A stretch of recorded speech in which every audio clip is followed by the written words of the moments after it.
when I listen to someone, or even when I listen to myself, but let's say when I listen to someone in my clinical practice, I think I do it in a meditative way, in that I sit and listen and I wait for thoughts to appear rather than voluntarily thinking.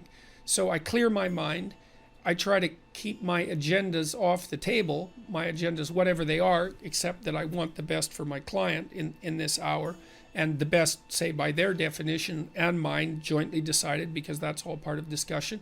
And then I listen very carefully and I wait for the reactions that occur within me.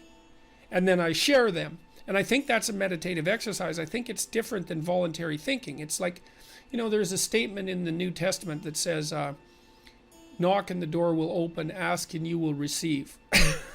Now, that's a call to a meditative mode of existence. It's like, well, often what I do, for example, if I want to solve a problem, is if I have a problem with my own behavior, or maybe I'm having problems in my family, is I'll go sit on a bed or a chair and I'll think, okay, I would like an answer to this. I would like to know what the answer to this, and I'm willing to accept whatever answer is appropriate.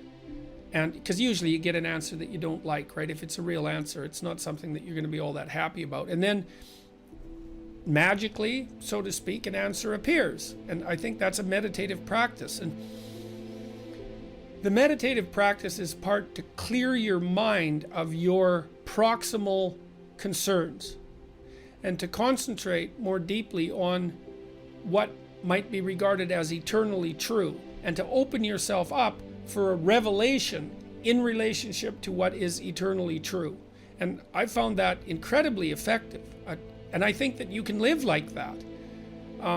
You just have to abandon your proximal pursuits. Now, in my new book, again, I wrote a chapter about that called Do What Is Meaningful and Not What Is Expedient.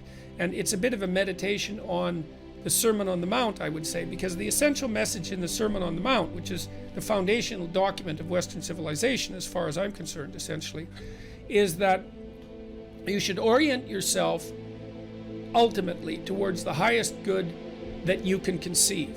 And I've tried to formulate that, and I mentioned it earlier in this Q&A, that the highest good that you can conceive should be something like what would be good for you now, and good for you tomorrow and next week and next month and next year. So good for you and all the future yous that might exist.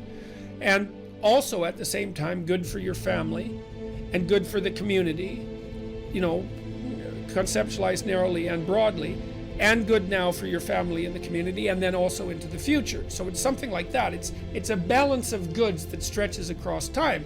You have to decide if that's what you really want. And my sense would be, you haven't got anything better to aim at, and that you should aim at the best thing that you can aim at for a whole bunch of reasons. One is, if you don't aim at something, you're certainly not going to attain it. And if you're going to aim at something, why not aim for the best thing that you can think of? And if you do aim for the best thing that you can think of and you make any progress whatsoever, it's extremely exciting. And if you do aim for the best thing you can think of and you make some progress, then it's very life affirming and validating, and that sort of quells your anxiety and your existential pain. And so you get yourself properly oriented, and the Sermon on the Mount basically suggests that you do that by orienting yourself towards God. And for the psychological purposes, we could conceptualize God as the highest good that you can conceive of. And then you concentrate on the day. And so you can get up in the morning and you can think, well, I want the best possible thing to happen. And so what is it that I should do to serve that?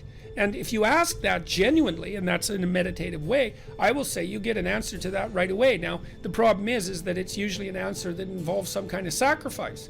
It means that instead of doing what you would like to do impulsively right now, you're more likely to have to go do something, that you've been avoiding, and that's difficult. But if you do that, then you'll have some, you can also leave in your day with some pleasure to reward yourself for doing something difficult. But if you live that way, then I think that your house stays clean and your family stays organized and the state doesn't rock and all that. And all that's extremely, extremely good.